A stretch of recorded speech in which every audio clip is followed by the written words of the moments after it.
Recording in progress.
Hello, everyone, and welcome to School of Speech, presented by SpeechTherapyPD. I'm your host, Carolyn Dolby, and I am so glad you are tuning in today. Today's episode is called The Ideology of Good Languaging, Refocusing the Lens for the School-Based SLP. We are honored to have Dr. Maria Rosa Brea-Spahn. Dr. Brea-Spahn is a Spanglish, I hope I said that right, yes, and English communicator. She is also a speech language pathologist and a university teacher scholar whose work has been centered on the intersection of multilingualism and disability. Her classroom and community collaborators focus on researching the impact of standardized linguistic ideologies and speech-language practices, sustaining variability in languaging in the classroom, and co-envisioning a path for linguistic liberation through art. All right, everyone, I want everyone to settle in for an amazing episode with an amazing clinician. First, I do want to remind everyone that each episode of School of Speech is offered for 0.1 ASHA CEUs. And two, if you're listening live, thank you so much. If your state license requires live CEUs and you're listening live, thank you. But also I do want to make sure you get credit. And so be sure to complete all the course modules, including the one that says complete course after the end of today. All right, and you'll find that on your Speech Therapy PD account. Now, we love your comments and your questions, so y'all please use the chat for that. If you have any questions or comments for Maria Rosa, And while we are settling in, I'm going to go with some disclosures. Dr. Brea-Spahn is a full-time employee of New York University. She is receiving an honorarium from speech therapy for her participation today with no financial disclosures. For me, I'm a salaried SLP for Portland Public Schools, and I'm also compensated for my graduate courses I teach, and I do receive compensation from SpeechTherapyPD for hosting School of Speech. This is my dream job. Non-financial, I do consult for school districts across the nation to support the building of their dysphagia programs and staff training. I wanted to share that, but enough about me. Let's start with getting to know Maria Rosa. Hi, Maria Rosa. How are you? Hola, nice to see you, Carolyn, and nice to see everyone in the space with us today. Oh, I am so excited. I know we were talking before that this really this means a lot to me. This kind of hit me. And I'm so excited to have you. I think everyone is really interested, and I am really interested because I want to know your journey. Can you start us off with your journey and let us know how you got here? Yeah, thank you for the question. It's a good place to start. I think we all should start with our journeys because it's how we then end up positioned to do the work that we do. So I came to speech language pathology, not really wanting speech language pathology because I didn't know what it was. I was born and raised in Santo Domingo, Dominican Republic in the Caribbean. I immigrated with my family in my senior year of high school, and I didn't speak English when I first came to this country. So I was placed in an English as a new language, which is what we call it in New York, second language, which is what we called it in Florida, where my family and I immigrated to, classroom and pulled out for supportive services. And so I come to SLP already loving language, having been born and raised into my Dominican Espanol with a mother who speaks 4 or 5 languages and a father who spoke 2. So my family was multilingual in the Dominican Republic, and believe it or not, was also a family that had roots in other countries. Because a lot of the times we think of the person who comes from somewhere else as only being born and raised in that somewhere else. And yes, that's true for me, but I was a daughter of immigrants, or sort of descendant of immigrants from my grandparents, perspective. My grandfather on my maternal side was born in Brooklyn, New York, and married my grandmother, who was born in Naples, Italy. And so my mother obviously spoke Italian and English as a result. Also, she went to a bilingual school, among other languages that she also spoke and then taught. And then my father spoke Espanol because he was born and raised there. But during the dictatorship that Trujillo, governed over the Dominican Republic for over 30 years, his family was able to send him abroad to study in Italy. And so his political science master's is from a very prestigious university in Florence. And just it's important to know that because a lot of the times also we have a certain vision of who the immigrant is. And I think we're a very heterogeneous group.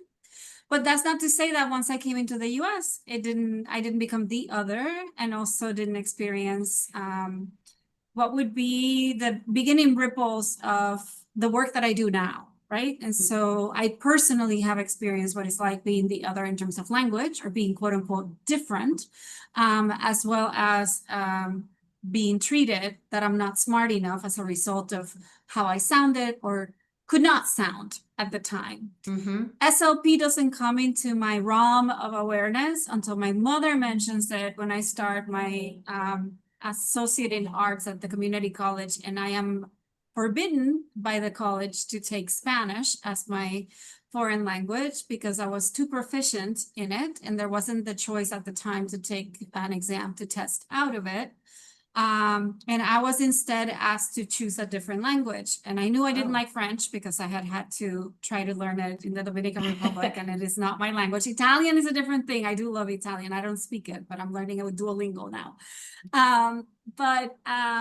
I ended up choosing American Sign Language, and I Oh. fell in love with it. I fell in love with the being able to use my body to communicate in another tongue, right? Like we use our mouths a lot, but and I kid around a lot of the times with my students when I say I've lost control of the lower part of my face since I've been assimilated into what it's like to language, and I do use language, and we'll get into it in a moment, as a verb, language in English, because in the United States, nobody knew when I wrinkled my nose, that meant what in the Dominican Republic, or when I pointed with my lips in a direction, that meant look over there, right? Which is less polite than pointing with my finger, but also less of, like more concealed. So you could do these things, as part of like cultural signs and symbols, what we call semiotics, in linguistics. So I ended up languaging with my hands for ASL1 and ASL2, and then taking deaf culture and finger spelling, which I ended up teaching my sister so that we could communicate without everybody knowing what we were saying through finger spellings. And so I really thought, I'm like, okay, well, this is something that I want to do, but the only avenue for that at the time that I knew of was to become an interpreter, and that was not what I wanted. And so it was my mom who said, like, talk to your college counselor about this career called speech language pathology. And I did, and I liked what I read. And so I started in it. And of course, I began a journey of being a clinician. I did a thesis. Of course, my Spanish also was very prominently featured in everything that I do because it's part of me, right? And so I think that's the theme. What is interesting is I didn't have full. And I think actually, Carolyn, like actually saying this in front of the audience now is what allows me to see like that I'm connecting the dots in my life. Like I have never talked about my journey in this way per se. Oh, yeah. So like having this love opportunity. Yeah. So, but it wasn't until I graduated, I worked as an SLP in a school in reading and literacy, had my own classroom for children with language learning disabilities at the time when we had those in Florida, self-contained. I loved the kids there. That I decided, I'm like, I need to know more. Like I love learning. I am a self-proclaimed nerd maid. Wait, you said nerd maid. Yeah, Okay. nerd maid. Okay, so like that's actually my daughter Leah's word. She made me a little drawing when she was very little. It used to be on my door. It was a mermaid who's a nerd. And I actually have a best friend, and we call each other the nerd maids, but Cute. Luca, yeah. At any point, SLP basically came into my life through my mother, but the prominence of my bilingualism and my conception of difference, and sort of my criticality around this, is sort of my questioning of like, how am I defining myself and how am I defining my communities? And what responsibility do I have as a scholar in a university who is preparing a set of new generations who are going to be working with these communities who need us, and that was in parallel developing at the same time as me having these conversations with families who were in tears telling me a speech language therapist or a pediatrician or a teacher told me to stop speaking Spanish because it would confuse my child who is non-speaking, who is disabled in any ways. And so those myths are still out there. I actually just met an undergraduate student today who told me that her family was told that 20 years ago. And her mother banned Spanish in the house. And so to know that these things were so like bubbly inside of me, then comes the bigger critical turn happened when I moved to New York. So I grew up in Florida. I had a job in Tennessee, went back to Florida to teach in my alma mater. And then the position at NYU opened up, which was to begin and to develop what we call the bilingual extension certificate here. So I was recruited to be the very first director of that track. And, again, like you look at journeys, right? We talk about journeys and stories. I'm an immigrant who didn't speak the language to be recruited by a university. Of course, like I came here and I gave my little spiel, right? Like it wasn't like just like they came and they picked me out of a hat. But to have that idea of like you arrive here, right?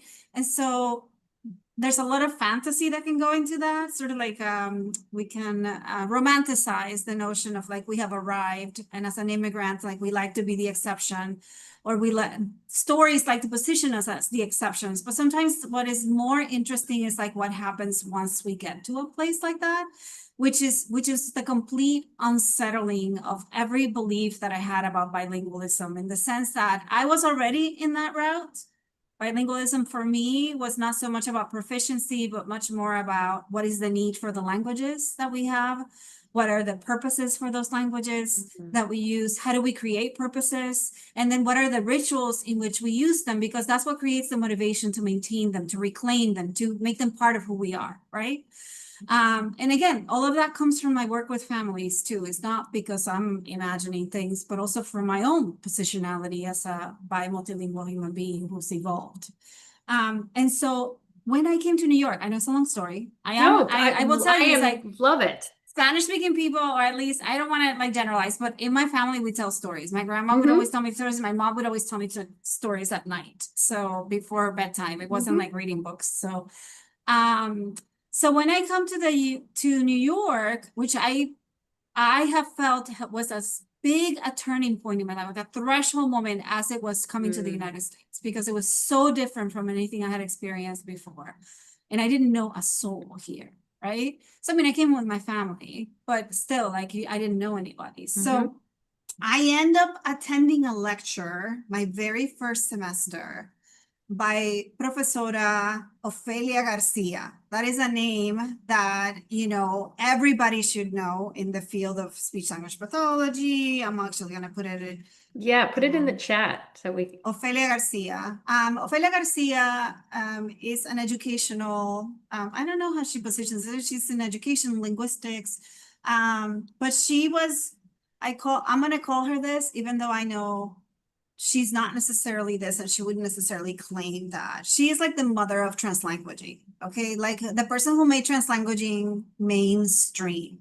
And when we talk about translanguaging, again, I already told you what my stance was about bilingualism. It wasn't about separating the languages. It wasn't about keeping two languages perfectly proficient. It was about, yes, you can Google her. And actually she was at CUNY. I don't know if she has an individual website, but she was the person who trained a lot of the people that I have read my entire life. And most of her students have become rock stars, you know, in the fields. Not like rock stars, like they play the guitar, but you know. But so Ofelia talked about the concept of translanguaging as a stance, as a sort of it's like a place that you move to, that's a framework, but also it's a way of teaching, right? But let's think about like that an individual who is using language, this is where we get into the concept of languaging, or language as a verb, right? That when we are using language in SLP, we learn a very specific definition of what language is. We objectify it. We can find the structure in it, or the structures in it. We can manipulate it to teach it. And that's an important definition. None of the definitions that we learn are neither good nor bad. Okay, just like none of the stuff that we're going to be talking about today, when we talk about belief systems, when we talk about ideas or ideologies or ideologies, if that's how you say it, nothing is either good or bad. Okay, it's whenever we adapt or we put them on that continuum of good or bad, that's when we need to really critically analyze ourselves, right? And so when we think about the definition of language that we have, it is kind of like a limited definition. We have this definition of it as a set of structures, as a way of using it, but we don't get into like multimodality much more until we are dealing with or centering people who have complex, quote unquote, complex communication needs, right? And I say that in quotes because everybody almost has a phone at this point. Everybody knows what an emoji is. Everybody, you see me moving my hands in this podcast. you know, if some of us are dancers, if some of us are smiling or, you know, making our eyebrows go, we language with much more than just this thing that we're doing with our mouths that makes a sound from our vocal box, right? Our voice box. It's a lot more complex than that. If you are an artist or if you have dabbled in art, and I'm a photographer, you know, like that's language for me too. It's a different way of languaging. It's a different way of observing, of making meaning. And so when Ophelia talked about translanguaging, that's how she viewed bilingualism. So there wasn't this need to kind of talk about bilinguals as either good or not good, fluent or not fluent, native or not native. Those binaries weren't there. You have a set of like sort of a treasure chest, or she calls it a pearl necklace, is how she calls it. Like you have different pearls in your necklace. And so, and that pearl can be like maybe an individual language, maybe for me, Dominican Español from Santo Domingo, right? And I'm very specific because Español is not just a homogenized tongue that everybody uses in Latin America, right? Or in Spain, like it's not just one way of using it. So I may have a little pearl that's that, but maybe another pearl is photography. And maybe there's two pearls that are kind of fused together and has like my drawings, because I like to draw to make sense. Sometimes I don't draw, you know, I'm not going to assign myself as either good or not good in here, but my drawing is not as good as how I language in other ways. Let's put it that way. So we'll relativize it. So the point is that when I heard Ophelia, it kind of made me pause and ask myself, I'm a very reflective person. So I asked myself, how have I defined bilinguals in my studies that I have done, that have been scholarship? And when I give a consent form as a scholar to a person who is bi-multilingual, that person is signing off their trust to participate in this space, to give me part of who they are, whether it's knowledge, attention, name, whatever it is that they're going to do with me, which is not unlike what they do with us in our therapy sessions, right? But they're giving me their time and their trust. How am I turning around to describe them when I publish this study? So it's a real like, kind of like, oh, wait. Every piece of work I have published up until that point would start with children who are bi-multilingual, or children who in this case are English language learners, which by the way, should we say like every single human who's in here is an English language learner. Like that's the reality of it. We're all learning English at this point in this country. Sure. So, you know, if you're in this country and even in the world sometimes, right? And so the designation of English learner sometimes gets attached to a very specific population because it's programmatic at the school level or education department, language and policy. But in reality, we are all learners of this language that has been now, or is like, proposed to become the national language, official national language of the United States. I know, we can get into that. I know. We can get into that because that's a whole other idea too there. But the notion of every single study that I would publish would start with children who are English learners are falling behind in reading and writing, because that's what the literature said. That's what the statistics said. And I always thought, or struggle with academic content. And I always thought I would read, my own writing was like that, okay? And I would read it and I would think like, you feel very conflicted when you are part of an insider of that community too. And you think, well, I was learning when I first came to the United States, and I'm still learning. I consider learning to be something that never ends. Like the day that we die is the day that we end up learning. Like, and who knows what happens after we die, right? Like for those people who like to think about magical realism and other things. So, so you think about that and sort of, it made me at that moment commit to have a different stance, like a different way of describing my people and myself. I refuse to talk about my funds of knowledge and the funds of knowledge of the humans who language in different ways, multiple ways, every single human who's around me, as anything other than evolving, as anything other than I'm learning with them, as anything other as dynamic, right? And so that's where my definition of language began to it was like there was this little cocoon that started like rupturing or shaking. And so through Ophelia's, and she's like a grandma too, like she has like major like grandma energy when you meet her. Like she can be hard, like in terms of like her scholars, like very rigorous in terms of her scholarship and what she expects from all of us. But she's been my indirect mentor, even though we've only like crossed emails and seen each other twice. Okay? I And love I it. love her. I love her. Like she's the bilingual Latina mentor that I needed that I never had.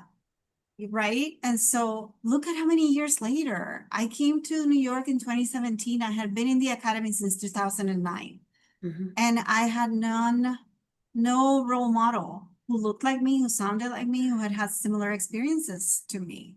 Right. And so that also impacts the type of scholarship that we put out as individuals who are minoritized. Like it doesn't matter that you're minoritized, just because you are, it doesn't make you have a crown on your head that says you're not biased. Right? We all have those places of growth that we need to have. So that's a little bit about sort of like how I got to where I am. I know we didn't get to quite defining languaging yet, but I'm sure that you have that kind of. Oh, like yeah, we're somewhere going in to get there. No, but it Yeah, just, yeah. I mean, even just listening to you, just what you've shared, like, thank you for taking this space and sharing with us. That was just authentic. And your journey, you know, you are, I did, like I was saying before we got started, reading your article in Perspectives changed me. And I know we're going to get into that too. So Maria Rosa wrote a wonderful article for Perspectives just in April and talking about languaging and children's books. And it just gave me pause. And that was kind of the first time I heard languaging. And so let's talk about languaging. I know you kind of, Yeah, I kind of like, yeah, yeah. yeah. So you've used it, but now tell us about languaging. Yeah. So I think, I mean, the paper does a really good job, by the way. I'm going to put a and if you link. have trouble accessing it for whatever the reason, pop me a little note and I'm happy to send it to you. Because sometimes you have to belong to Perspectives to be able to access it, right? Gotcha. It's not open source, so. So those listening, I added the link into the chat. But Maria Rosa, would you be okay if listeners emailed you for that? Yeah, yeah. I mean, I'm happy to like, I don't know if this is violating any laws, but I'm happy to like going ahead and I have, so I use this paper in my class and I have it as part of a website that I build for my students. So I'm happy to just pop the PDF as a link. You know what I did? I did not. Thank you. Somebody just said I do this. Sorry, I added it, but I didn't do it to everyone. Thank you forever. Whoever raised your hand, just I know that's what you were asking, and there you go. Did you guys get it? Hopefully that now went to everybody. Oh, you sent it to me. I sent it to you instead of everybody listening. So I think okay, let's see how messy this gets. Like try to see if this works for you. It's like super long. If you click on it, does it work? I clicked on it. It did not work. It says this site can't be reached. All right. So we'll try again. We'll figure it out, but email me. And thanks, Stephanie. Yeah. Okay. Here's my email. Oh, okay. So I want to, you know what? I'm going, you also just did that to me. Can you, you know what, but you know what? I can now put it in for everybody, I think. Okay. Oh, I see. I didn't put in well, it didn't work for you anyways. I know. I did the same thing. We're silly here. I know. I was just I was just lamenting about being old. It's not being old. It's also, just, I mean, I don't know. For me, it's actually late. I'm usually asleep at 8:30. Okay, I'm gonna. It's amazing. I'm awake. Hey, Stephanie, Kittos, if you're out there, did you get that? Did you see that next one? Sorry, I'm calling out one of our listeners. And hi, I'd like to meet you, Stephanie. Sorry about that. Okay, we got it. Everybody got it. Okay, sorry, y'all. All right, let's get Yeah, into and it. feel free to email me and I'll send you the piece. The paper itself is, I need to remember the title. It's called Strangeness in the Looking Glass, a tutorial for interrogating ideologies of good, in quotation marks, languaging in children's picture books. And it comes, the idea of strangeness in a looking glass comes from a famous writer, Gwendolyn Brooks, who was the very first Black woman to earn the, I forget, like one of the big prizes of literature at this point. I can't remember, but she had a little poem that read, "Do you ever look in the looking glass and see a stranger there? A child you know and do not know, wearing what you wear?" And so it kind of suggested to me that we sometimes use words or have ideas about people, and that those ideas, once imposed, can also be like masks that we put on ourselves so that we don't recognize ourselves. So let's talk a little bit about languaging. So I started briefly talking at the beginning that the definition of language that we have all learned in SLP is a borrowing from like linguistics a lot of the times. I mean, we use the definition of language that maybe Chomsky let us have, which suggested that we have a predisposition to using this very complex system that allows us to send a message from me to you and for you to understand it and give me some feedback, right? Like that idea of communication is also part of languaging. And then the language itself has several domains that we sometimes like to analyze through various means and also to teach. And literacy sometimes is also seen as part of language. Sometimes we like to separate it and give it to other people. But to me, it's all language is language. So that's sort of the main definition that we have of language. Anytime we have language that, that is different from those definitions, then sometimes we can categorize it as either a difference, right? If it's something that is as a result of a person being exposed to, in this case, we're centering English because that's the language that mostly our profession centers in the United States, then it would be a difference. If it's something that doesn't quite fit under difference, then we know that it falls under what we would call, and I use the word disability, I don't use the word disorder. So disability, right? And so that is the main definition that we have. What if I told you that there is a more expansive definition out there that I didn't even know existed until the last few years, or that I knew, but that those knowledges about that were the knowledge that I had, the wisdom that I had about other ways of looking at language were in my body and I didn't even know that they were there, right? Because remember how I started with my journey at the beginning, and even like going into ASL, which is a language that uses, other parts of our body that may not be this thing that we're producing and being perceived, right, called speech. And so the notion of languaging is that language, when we are using language, we are using it dynamically, meaning it's going to change the meaning that we build with another human being is going to change depending on the context and depending on the people who are communicating or languaging together. The notion of languaging is also that language is part of the body. It's not just this thing that we produce with our vocal cords that is produced via spoken. So it kind of disrupts a little bit how a lot of the capital D deaf individuals in the deaf community feel that there's this preponderance, and actually we do live in a world that centers autism, or the ability to perceive through our ears, through hearing. It disrupts that. In the sense that every human being is also languaging through multiple modalities. Again, think about your phone, think about text, think about emojis, think about abbreviations, think about GIFs or GIFs, however you call them. Okay, all of those are ways of languaging too. And in addition to that, it disrupts the idea that it has to be good or bad. In other words, a concept of languaging means that you have a repertoire to be able to communicate that is at your disposal, that is yours and yours alone, uniquely yours, okay?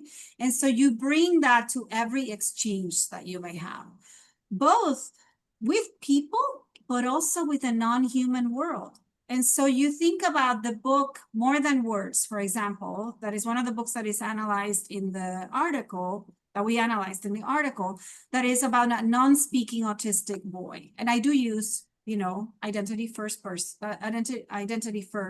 language in this case. And the little boy is talking about touching the grass, twirling and hugging trees as part of his languaging repertoire. And that may not have meaning to us, you know, it may hold no meaning that is of relevance to our daily communication or daily languaging repertoire. But it held meaning for him and his mother, who is also featured in the book, who actually wrote the book about her son, right? And who's also autistic. So, again, the idea is that then when we talk about language, it's not this thing that is outside of us that then we analyze only. It's not this thing that only comes from another country that then we can call national languages and nations, you know, nation state tongues. It's not just that. It's not that those things are not there.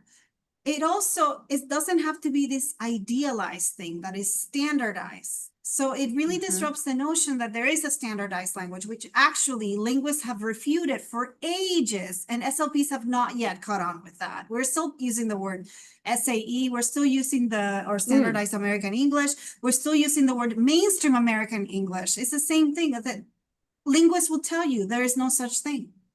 We even like, if you hang out with a person long enough, you end up catching their mannerisms in your own way of languaging. Oh my gosh, Doesn't light that bulb. happen? Oh, I love when this happens to me. Like when they say, I speak your language. We might both be speaking English, Yes. but oh my gosh, you gave me gooseflesh. That's exactly it. But we have such a limited view. And so we don't even consider, sometimes we can lean into the idea of like language as identity. Like when we think about difference, like we can be a little bit flexible when it comes to that. But we consider people who use augmentative communication as people who have complex communication needs. Everybody's complex. Everybody has complex communication needs. I mean, I'm not taking that away from them, but a person with a speech generating device, that is another tool in their repertoire to language. Just like the human being who does not use any kind of device, uses eye gaze, uses their bodies and grunts. The human who is their paired communicative partner knows what those grunts mean. Knows when a person is moving, what it means. Have you ever taken care of a baby? I was just going to say the different, yes, as a young mom, my daughter's now 31, but as a young, you knew the happy cry, sad cry, hungry cry. Yeah. Oh, yes. So the languaging concept or construct is calling us in to like expand a little bit. It is a little bit abstract, but what it helps us do then is not create these categories of language difference, of disability, of accents. For example, under a languaging stance, you're not considering accents as something that only a few people have. Everybody has an accent. Yes. Okay. And it doesn't position people on a hierarchy. And so in the paper, there is one drawing I tried. Okay. So like the notion of languaging also comes bearing with it a moment of like, take a deep breath and then exhale. Is what are my beliefs about good language? What does good language mean to me? And I have in the paper we have, because it was a paper written with my students and a couple of colleagues, we have a figure that shows that there's different ways of languaging that are always present in the world, but they go through like this little like funnel or filter.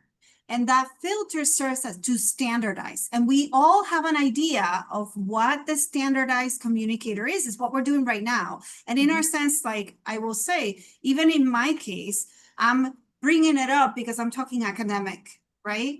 Lingo here. And so even that is more standardized because that's what we learn in school is the right thing to sound smart. And again, any notion that you have about what good language is also is a notion of who the competent languager or language user, if you want to use user because you don't like the at the end, is. You are making judgments the minute. So one version of this would be the preferred modality is spoken, because that's what the world has been built. The preferred modality is one that can listen and understand, right? Read and write too, in a lot of cases.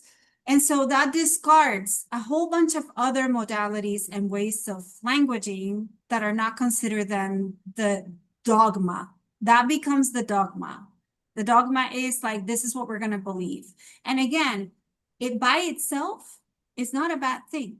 We are called in to inspect ourselves when we decide that is the good thing and everything else is not good. Right? When the hierarchy and the binary, you think about going to school. If any of us, I was brought up Catholic. So there isn't a more, binary religion than Catholicism, where it tells you like what is right and what is not right. So this notion of morality, that language also carries that. Our visions of language also carry like who is right, who is not right, who languages well, who doesn't understand. Our entire profession is built upon that. And so the reasoning behind this calling into like, can we imagine something different? Is a way to also disrupt this idea that we all have to be placed into little categories. So the article, and then I'll finish, says that when we use the concept of languaging, then we're able to provide examples of children who are non-speaking and like how their languaging is depicted or not in children's books. Children who are learning English as a quote unquote new language, okay, and how their initial mother tongue was positioned and or considered to be less than, and how there's this push for assimilation into the English and how that's viewed, especially when you're not code switching, when you're not using a Spanglish, right? That's as the way that is pure, the way that you are the more competent communicator. That's two examples there alone. You can bring in deafness, you can bring in any other form of languaging that involves a stigma in society. And under the concept of languaging, you're like disrupting all of that. Nobody language, it just came out actually today. I paused because it made me laugh because this is something that I had a very dear friend who passed away in 2023, Dr. Jonathan Henner. He died of cancer, very young. Brilliant human, deaf scholar who wrote a beautiful paper called Crypt Linguistics. It was a manifesto, and who used to say, your languaging, I'm going to butcher it, is never wrong. Your languaging is the story of your life. Don't let anybody tell you that it's wrong. And so essentially that idea of languaging is the disruption of what are the ways in which we have standardized our notions of language into little boxes. So it's really reframing our concept of languaging versus language, and that it's not binary. It's not whether it's good or it's bad. I love it when you said it's dynamic. It's their whole everything, and the story of them. And in the paper, there's the figure that I talk about also kind of has like the good language or the standardized preferred good languaging also going through like this conveyor belt and then being placed into little boxes, and the little boxes are labeled. So like one of the boxes is orality. So spoken language being positioned as the preferred modality, what John actually Henner used to call modality chauvinism, because he said spoken modality is like chauvinist in comparison to the non-spoken ways of being, right? It also has the standard language myth, this idea that there is a standard language, right? And it also has the myth of the non-accent, because the person who reportedly doesn't have an accent is the person who is the native speaker. So there are these boxes that we pick up and we take up as our own, and we may define ourselves. I've heard so many people say my Spanish is not good enough for me to call myself a bilingual. My English my writing is not good enough. It always gets picked at, right? My reading is not good enough to not to like pick a wound with Carolyn, right? But like being called out for not reading a word. And so the other piece about this that I'm really interested in now is if in fact, or not if, when we bring language into our bodies and we reclaim that as part of who we are, meaning we use it all the time, right? In different ways. Where is the language wound and how do we heal it? Because it's also generational. Like our families who come to me and tell me, I banned Spanish in my home because I didn't want to confuse my child. There's a wound there. Yeah. There's pain there. And language, it's your culture. And you're saying, it's everything. It's who you are. And you're boiling it down to that. I mean, that's bad versus embracing. And I think the point is that being speech language pathologists, and we are diagnostic clinicians, diagnosing language, that we have to be careful that we are not demonizing, shaming that something is wrong. Yes, we want to make sure that everybody is a efficient and adequate communicator according to themselves. Yes, to their languaging. And I think that's particularly crucial when we talk then about children, because children do not have the autonomy to tell us how they want to language. We tell children how they need to language. We tell children that they don't know enough. We assume, even though when I started my photography, my daughter was teeny tiny. And it became what it became, this journey for me to like parallel play with her, observe how she was taken in the world, how she was labeling even without the words. I have, it's like memorializing moments by her, watching her walk through a field of grass and the grass tickle her knees and her laughing. I remember how she laughed. I remember what she was wearing. I remember how she smelled throughout like an entire long period of time of us growing together.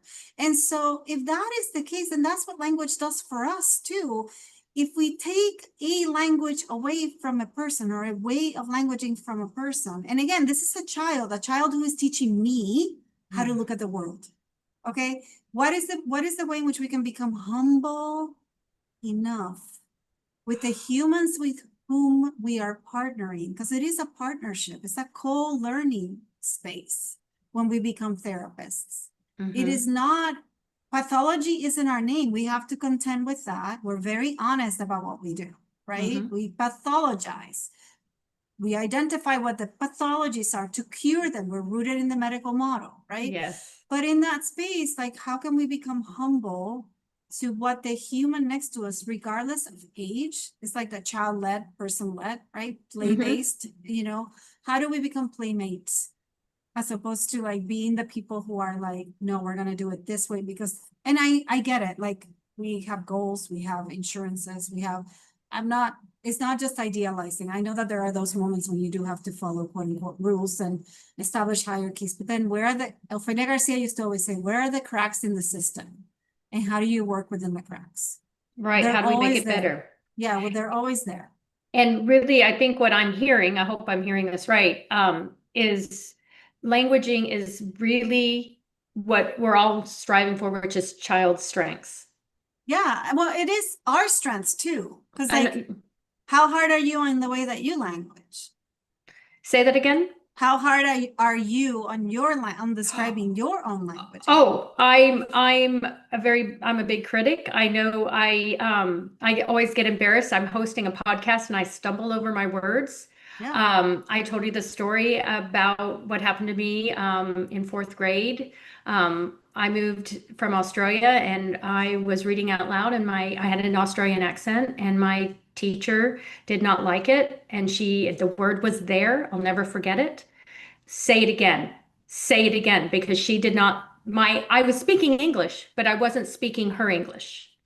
And from that moment on, I refused to read out loud, and I'm still triggered from it because I know I'm like if I'm just talking, I'm usually better. But like the beginning of the podcast, I'm reading like your bio, and I will stumble every single time. And Okay. I'm like, I'm better than that. But Okay, that's but part, why do you have to be I better than know. that? Did Yes, we it's, understand you? Like, this is the yes, thing. It's like we make meaning together, and meaning is never linear and it is never clean and yeah, pure. It is messy. Languaging yes. is supposed to be messy. Why are we so scared to be uncomfortable and to not understand? I've I never, love this. as a person who came from another country, who didn't understand at first, it's hard. Yes, it's hard. It's hard. And you don't want people, like, I always get very offended when people think of me as not smart, right? Sure, yeah, because Of right, you're not course. speaking.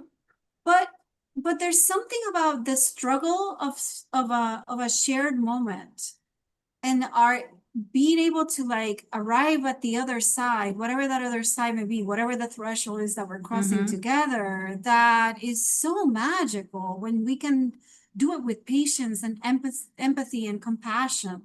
And just understand that we're going to have miscommunications. We're human beings. Like, we can be judgmental Yeah. of monkeys when they're communicating. Why, like, why not extend them some compassion and be marvel at the fact that whales communicate, that, like, even what are they called? What are they called? The little things that oh my God, I can't Oh, you're remember saying that. jellyfish? Jellyfish. Yeah, see, you got it. You got it. Yeah. So, yeah, jellyfish. That was languaging with my hands. So, like, even jellyfish communicate with each other. Trees communicate with one another. We don't see it. We can't, so it's the belief in something that is much greater than that. But, let's bring this down to like therapy, because I'm Okay, thinking yeah. of time. Yeah. So the real the languaging concept was introduced in this paper. I have been talking about it and writing about it for a few years already. But the important thing to take away from this paper is that anytime we choose any kind of artifact, and when I say artifact, I mean a children's book, I mean a handout that you're going to give to families, I mean a website that you're giving as a tool for people to learn from, even to other SLPs, like if you're doing like an in-service.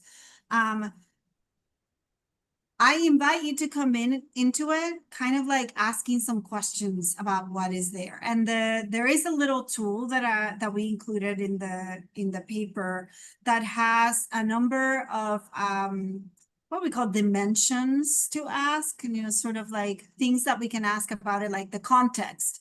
What is the predominant definition of language that is centered in this particular children's book, for example? What are the ways in which language hierarchies are enacted through the theme, the text, the illustrations? What are beliefs or stereotypes about the relationship between language and belonging, or languaging and belonging, that are perpetuated in the theme or topic? And then I give you other examples there with like fill in the blank prompts that you can use. And then how do the theme, the text, and if there's pictures of people, invite people to imagine themselves and their language use? Because the thing is that a lot of the times we choose books that have minoritized people, if they're not banned in our states, and we can use them. But we don't look at what the ideas about how people use communication or language are, and what the human beings were perceiving those ideas are. So I know Carolyn, like, there was a quote in it about that came actually from a deaf scholar, about if you have a book with depicting deaf children as children who are lacking in some way, I'm paraphrasing, and you have a hearing child reviewing that book or being read that book, or observing that child is going to make a construction about deaf people or children from a certain perspective, right? Positioning them as somebody who's lacking. But also the deaf child reading through that book is going to see themselves as also lacking. And so what are the ways in which we can be more curious about the materials that we're choosing, especially about the ideas of language? And so in this paper, we chose 3 books. One that's called Areli the Dreamer, which is about DACA recipient who moves to this country and ends up deciding that she needs to relay the message through it. It's a real life story. Is that she had to learn English, and that when she learns English, she's like any other girl in New York, and she forgot the mountains in Mexico. So kind of alluding to what Antonia Darder, who's a linguist and wrote this beautiful paper about linguistic genocide. And it's beautiful because it's painful to read it, but it's beautiful also because it shows us that language also carries memory, and that if we take language away from people, or if we ourselves give up our way of languaging, then we are ourselves belonging to a culture of forgetting, which I think is like such a powerful idea. So that was the first book. The second book is called Gibberish. And it's also written in a way of sort of a child who's attending school, who's like speaking a language that is very different. But the cool thing about this book is everything is written in sort of not just text, but also like emojis or little drawings. And then there's also the idea of like partnering with a friend and then sort of having this special language that you and your friend understand. And so the notion of that when we are in relationship with each other, we're also building meaning, that it doesn't matter how perfect or imperfect our languaging is. Yeah. And then the last one, which is probably my favorite, is More Than Words, which is a book written by an autistic mother about her autistic son, who uses a speech generating device. And she uses it too, just to show that she belongs in that space too. So sort of normalizing languaging through a device, a tablet, but also centers this idea, normalizes, for lack of a better word, this idea that you language with the non-human world too, that there are ways of expressing yourself through twirling, through routines, through holding a tree, that is beautiful. And that book also kind of brings in the first person narrative of the child with autism or autistic child, neurodivergent autistic child, into the narrative too. So the purpose of the paper was not only to invite us to think about languaging in a more expansive way, but also to think about these books that sometimes we may use, or tools, whatever artifacts that we may use, and sort of find a way to like ask them questions, right? Like through ourselves, obviously. And then also think about what are the ways in which that book can be used in conversation with children. So like we also have a little script at the end. It's fabulous. It really opened my eyes and made me think about how powerful we are when we are working with in the schools. We're all school-based. Most of us here for School of Speech, we're school-based clinicians. And so we are working with children, and how powerful we have, the power that we have. And we have to be better when we are choosing children's books. Not only, oh, this is one is depicting a child of another culture, Right. but did you really read it through? How is it really portraying? What is it really saying? That's what I got Yeah, that's exactly it. From your article about, whoa, it's more than just, oh, yeah, I'm gonna be so culturally responsive, and I'm gonna read this book, and to really understand what the message you are actually and saying. especially about language, not to like Yes. interrupt, but especially No, I overlap yeah. always. It's my Italian. I and love it. Bring Spanish.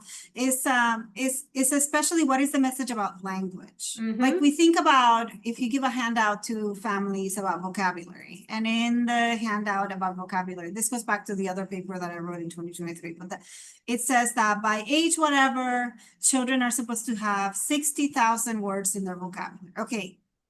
First, have you ever wondered where that quote comes from? What is the research? Who was centered in the research? And does it apply to everybody? And what words? Did it count bilingual words? Okay. So there's a lot that we assume. And I myself, I'm in the position, I'm a good girl. Okay. I was raised as a Latina, I'm the firstborn in my household. Like I was expected to follow the rules. And so following the rules also meant like whatever people tell me, I take face value if it's told through an evidence-based source, like an article, or by a human who is older than me or has more status than me. Like we have the usted in Spanish for a reason, right? Which is the pronoun like to denote like respect to the human. But the reality of it is that it's not that we are being disrespectful, it's the questioning stance or the critical stance, the naming what is there, the making it, and then sort of that tapping into your body, like, what do you know? Like, do you really feel like, did you learn 60,000 words by the time you were that age? Did you have them just in one language or several languages? How were you languaging outside of just words?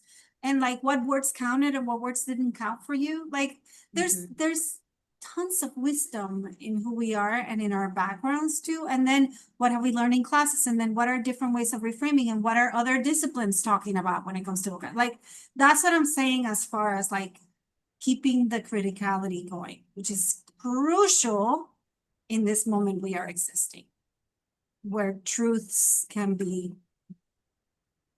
changed. Yes, absolutely. Absolutely. So what can we do? What can we do going forward, starting now? So I would say definitely the little tool in the article might help. And also give me feedback once you use it. Like, it's too complex, it's not too complex. The other thing is like to have these forums where you're engaging as a group or dialoguing through, like maybe even choosing a book and going through it and seeing what you see, what are you noticing, what are ways in which we can use this in a therapy session, or what are ways in which we can disrupt this idea with kids. It's very complex, it's very abstract. Do we not use this book, or do we use this book that is really problematic, but like, how do we work around it? I think conversations or dialogue as a community of co-learners are crucial for our field to move forward. We don't talk to each other enough. There's so much brilliance in our field, and we live in our little, like, silos. So that's one thing. And I think the second thing is trust your instinct to question. Don't assume. And try to be flexible and see how you're languaging every day yourself. See how you can impose that compassionate lens onto yourselves. Yeah. So I think it is pretty funny when we think about that we all have our masters of speech language pathology. We are our masters in communication and communication disorders. And yet in our job, how much are we really talking to each other? That is sort of like a dichotomy right there, right? And we know the power of language. We know the power of communicating. And I think you're just kind of like you said, like your article, reframing the having us look through the lens of it's not only what we say, how we say it, but how we view how others say and what they say. Right. Yeah, it's more. Yeah, it's just it's bigger. And it's always like, do you ever go to a museum and you're looking at the paintings that are there? People had an intention in creating the painting itself. You can have a tour guide tell you what the intention might have been according to something that's been written, but you could also make your own assumption and converse with the painting itself to see what it evokes in you. What emotion? It is exactly the same with language. Paintings are language too. Right. Art is culture, and honoring art. Yes. And I love that you're a photographer. Yeah, I love that. I think just being clinicians, we are artists. Maybe I can't draw and I can't sing and I can't take a picture. But I feel we all have our gifts. You're a podcaster. I know. I'm still kind of blown away that I'm doing this because I just love it. But and that is part of my languaging, because it really has become a part of my identity. I just absolutely, I learned. I'm learning more every week I do this. I grow and I am better. I'm a better clinician from what I'm, even though I specialize in feeding and swallowing, y'all. Which is another language. It absolutely is. It's part of your other languaging repertoire as well. And I'm able to just learn from everybody. And I just think it is important that as speech pathologists that we communicate. not only with, in our little silo, but with each other, because we do have so much to learn from each other. And I know we're getting to the end, and I can't believe it. I just love it. And been so excited to have you on, and I'm so glad you're here. I love the term languaging. Thank you so much for explaining that it is dynamic. It's the whole student. And y'all definitely grab her article. She means it. She gave us her email. You know what? I'm going to read it out loud for anyone that is just listening. It is mrb17@nyu.edu. Wonderful, wonderful. I thank you everyone for listening.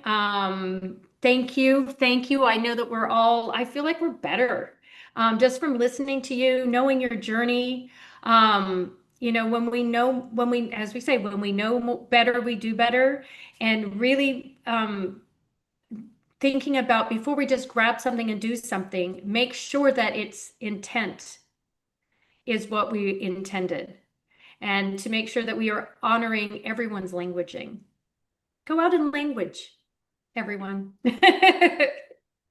And those are the authors of the paper too. There's a Oh, few more thank you. after that, but I wasn't sure if. Yeah, thank you. All right. Well, I can't believe we do have to say goodbye. I want to say thank you. I know. Send your questions to, like, if you have questions or comments that you didn't get to post. Yeah, please if send anybody them. has any questions, email Maria Rosa. Honestly, she is here. She wants to interact. I love it. And I hope to see everybody and hear everybody next time. But all right, guys, I have to say goodbye. All right. Bye, everyone. Bye. Thank you so much. Thank you. All right. Maria Rosa, thank you so much. We're going to sign off now.